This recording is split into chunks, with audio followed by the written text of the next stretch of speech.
There are so many baby products on the market that companies say you just cannot live without.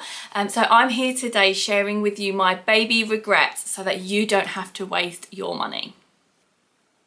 So there are just so many baby products on the market that companies say that you just cannot live without. I am a mum of two, so today I am going to be sharing with you my baby regret buys that I just think you don't need and are a bit of waste of money. Having done this twice now, so I've got two children, I do really feel like I sort of know what you need and what you don't need. So these are obviously my regrets. Yours might be completely different, but these are just what didn't work for me and my babies. Hi, if you are new around here, my name is Claire. I am a mum of two and I make lots of content like this, like mummy content, cleaning content, all that sort of thing. So if you are new around here, then please do hit that subscribe button below and let's just jump straight into this video. So the first one I want to share with you today is actually buying too many baby clothes.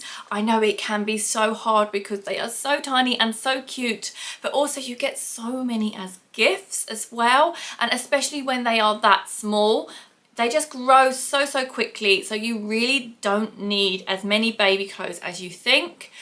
Definitely in the early days, they just live in baby grows. So I would completely say buy some baby grows or ask for baby grows as some gifts because they are just perfect for them to sleep in all day long.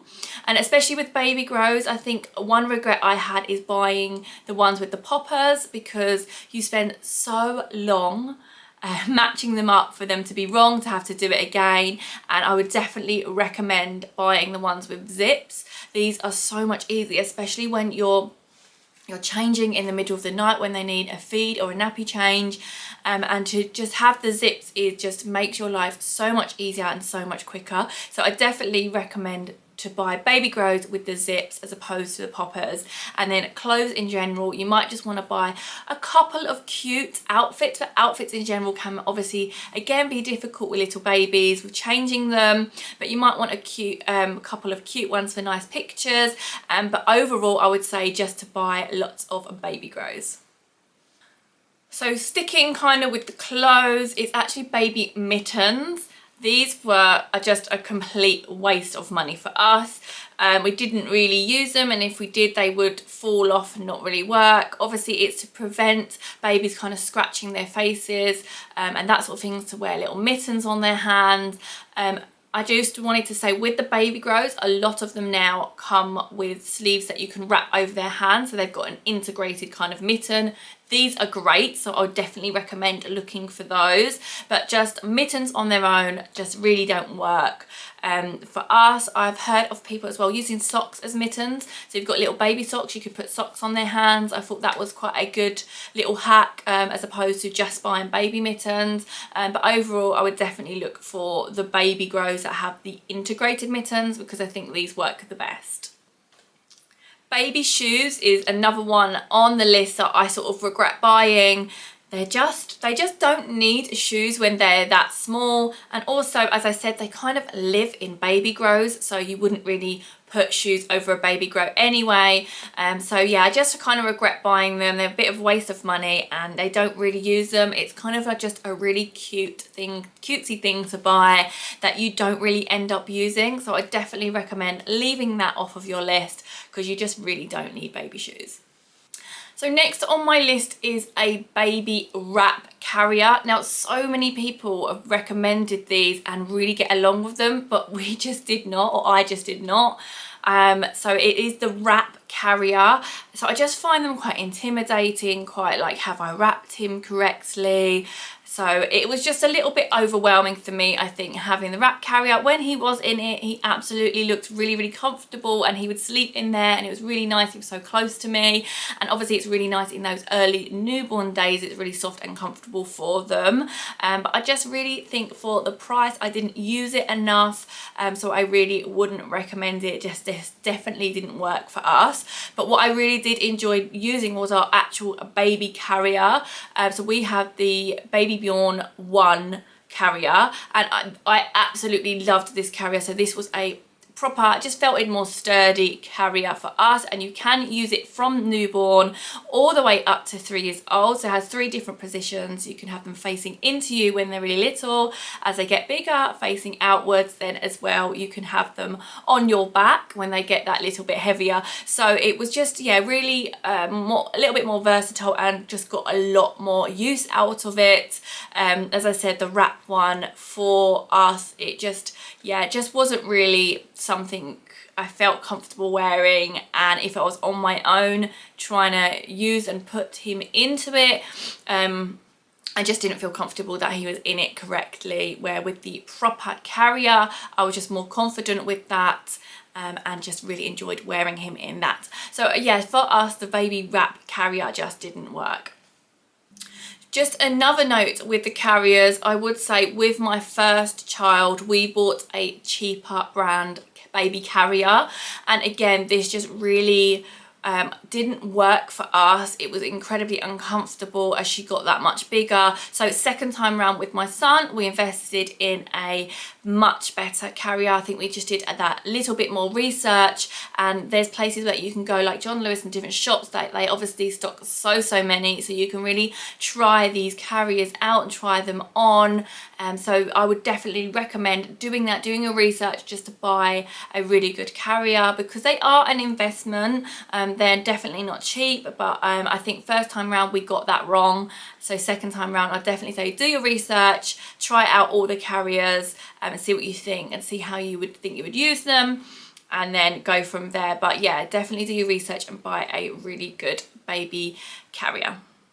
Something else that I wouldn't recommend buying is a Gro Egg. So a Gro Egg essentially is you put it in your room or your baby's nursery, so wherever they're sleeping, and it tells you the temperature through different colours. So it will say it will go blue if it's too cold, if it's kind of clear, like a neutral colour, that's the perfect temperature. Orange is a little too warm, and then it will go red if it is too hot in your room. Obviously I just think this kind of scared me a little bit more. I think we got a little bit obsessed with temperature in the room. Obviously you can look the temperature up yourself, and you can dress them appropriately with that. I think personally with us, it made us just a little bit go over the edge with temperature, a little bit obsessed with temperature. As long as your baby is in the correct clothing, and if they wear sleep suits, the correct tog for that, you will be absolutely fine. So personally, I just really wouldn't recommend the Gro Egg for that reason. Another thing I wouldn't recommend buying yourself is stuffed teddies. I think you get so many as gifts on this sort of thing. So we have so many stuffed teddies now. It's getting to the point of ridiculous. Obviously kids love a stuffed teddy and a little cuddly toy for them to cuddle as they get older, but I think buying them yourself is just unneeded. As I said, I think you get so many stuffed teddy toys as they grow older and get a little bit bigger. I know my daughter now has a really big collection of stuffed teddies, and she's got a little teepee in her room, and she keeps all of her teddies in there, and it's really cute. But she does have so many, so I think you just really don't need to buy them yourself. I think as they get older, their collection of stuffed teddies will grow just through gifts and presents. So yeah, that's something I would say just to keep off of your list for buying. So this next item, we just never really used that much at all. So we bought a nappy bin, and I've heard so many good reviews about this nappy bin, but personally we just didn't really use it. It came with you have to buy special bags for them that they sort of like wrap themselves and seal in when you twist it. But we just never restocked those bags, so it never had the correct bags in them. And I wouldn't say that we use it enough. We just sort of popped it in the bin outside, or got rid of the nappy straight away, so we never really kept them in the room we was changing our kids in. So yeah, I'd say that was a bit of a waste of money for us, just because we just never used it, never restocked the nappy bags, and just got rid of the nappy straight away. So a nappy bin for us definitely was not an essential item. So something else I regret buying are water wipes. I think in the obviously early days of your baby, it's recommended to use cotton wool and water to wipe them with. Obviously they're incredibly sensitive, you don't want to be putting too much different things on their skin, and then water wipes, they are amazing wipes, but they are so expensive. So they are about £3 a pack of wipes, and especially in those early days you really get through so many wipes. And we did buy water wipes with my daughter, and I definitely regret doing that now. With my son we didn't. We actually bought Lidl's version or Aldi's version of water wipes. So all of the shops, so Tesco, Asda, Sainsbury's, they all do their own version now of water wipes, and they're all like 99.9 obviously percent water, so they're all really safe for your baby and your baby's skin. So I definitely recommend buying those ones as opposed to water wipes. Water wipes are great, but at £3 a pack I just think it's unnecessary, and I just don't think you need to. Or obviously if you want to stick to using cotton wool and water, then great, do that. But yeah, I wouldn't recommend buying water wipes because I just don't think that they're needed for that price. So I exclusively breastfed both of my children, but one thing that I wanted to recommend and say to you is maybe actually not buying the breastfeeding supplies straight away. So breastfeeding, you know, pads and breastfeeding clothes, that sort of thing, because you actually don't know if you will be able to breastfeed or not. So sometimes that obviously just doesn't happen for people. So I would say these things are quite expensive. Put them on your list, know maybe what you want to buy, and then obviously if you're able to breastfeed, amazing, you can go out and buy those things straight away. I think with companies now you're able to get things delivered so quickly, so I would say do that as opposed to buying everything, or maybe just buy a couple of things rather than everything all together. So I would definitely say that. Also another thing I bought that I regret buying is a hand pump to express milk, and I would definitely say don't buy a hand pump.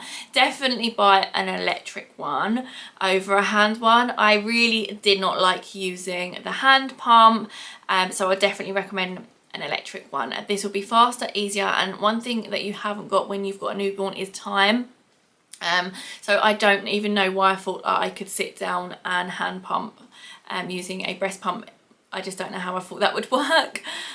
So I would definitely say buy an electric pump if you can breastfeed and want to express, amazing. But again, I would say wait until you are a little bit more established with your breastfeeding before you purchase those bigger products like breast pumps. So on the same subject of feeding, obviously if you're going to be buying a breast pump, you're probably going to want to be feeding them in a bottle, and I would say don't buy too many bottles all at once. So what I didn't realise is that babies can be quite particular actually in what bottles they like, so maybe just buy 1 bottle, 2 bottles, and if they really get along with those bottles you can buy more. I think I went out and I just bought lots of bottles, and then my baby just really didn't get along with them, and I had all of these bottles that weren't used. So I would say again, until your baby kind of gets along and chooses a bottle that they really like and enjoy using, and you do as well, then you can go out and purchase more of them. Do it that way. So when my daughter, who is my eldest, was a baby, I just remember thinking, oh, like we have no toys for her to play with. When in actual fact, she really actually didn't need that many toys when they're that young. I think when they're newborns, like they like the kind of black and white books and that sort of thing to look at, but it wasn't long before her toy collection got big and just, yeah, really kind of overwhelmed maybe her, and she had too many toys. So I definitely would say don't overbuy the toys. Again, it's another thing that people really like to get as gifts. So yeah, you really don't need that many toys for your baby when they're young. They will entertain with the smallest amount of toys. So as they get older, they will obviously grow their collection, but you really do not need to overbuy toys when they are that small. So the next one actually is for when they get a little bit older and actually when you'll start weaning, so around 6-month mark. And I think you look online and you think you need all of these things for weaning, and one in particular was a baby food processor. You really do not need a specific food processor for baby food, for making your own baby food. If you've got a food processor already, great, use that one. You just do not need a little baby one at all. So I think sometimes you think you need all these separate products for babies, when at all that's just not the case. So yes, there are baby food processors on the market, but you just really don't need them. If you've got your own food processor already, use that. So next I want to talk about towels and the baby hooded towels that you can buy. Now these are great and these are so cute, and obviously with the little hood it just keeps them warm, but they do grow out of these quite quickly. They are quite small. Again, you can just use a regular towel. You don't have to have specifically this baby hooded towel. If you've got a big, towel that you can just wrap around them, perfect. Or obviously you could buy a smaller towel if you wanted a smaller one to wrap around them. You just don't need a specific baby towel. When they get out the bath, you can use your regular towels that you already have. Okay, so the last one that I actually want to share with you is a changing table. So a designated changing table. So we actually didn't do this, but I really want to share this with you because they are such an expense. And all you need is actually a chest of drawers, and this is how we did it, which obviously provides you then extra storage. You've got all the drawers underneath, and we just popped the baby changing table mat on top of those chest of drawers and then changed him up there. So we did this for my daughter as well. So we just had a chest of drawers and then we made that into our changing station. So the top drawer can be great because that's where you can put all your nappies and your supplies and your wet wipes and baby creams and all of that, and then you can change them up there. I really do not think you need a proper changing table as such for your nursery. As I said, these can be so expensive, and especially with the changing mats now, you have some really great ones that have the sides come up. So obviously if you're worried about your baby moving around on the mat, that will keep them a little bit more sturdy and in place. But then as they got bigger anyway, I found it a little bit better to change my children on the floor. I think as they get older and they want to turn and wriggle around, I just found it safer changing them on the floor anyway. So personally, I really don't feel like they're used for that very long anyway. So yeah, I would definitely say just buy a chest of drawers. This gives you extra storage, and this is where we keep a lot of our kids' clothes in their drawers, and then pop the changing mat on top. So I feel like that was a great idea and that I really wanted to share it with you as well, so you could save a little bit of money in the nursery. So that is everything from my baby regret items. I really hope you found this useful, and please leave a comment down below on any baby products that you regret buying, because I'd love to read them and share with each other what we regret and what didn't work for us. And also, if you haven't subscribed, please hit that subscribe button down below, because I have got a 12 to 18 month recommendations video, so all the products and toys that I recommend during that age group. So if you haven't, then hit that bell notification as well, so you'll be notified when that video comes up. And as well, you can go back and watch my 3 to 6 month and 6 to 12 month recommendation videos, and I'll pop those in the links down below for you as well. So please do remember to give this one a nice big thumbs up for me, because I'd really appreciate that, and hopefully I'll see you in my next video. Bye.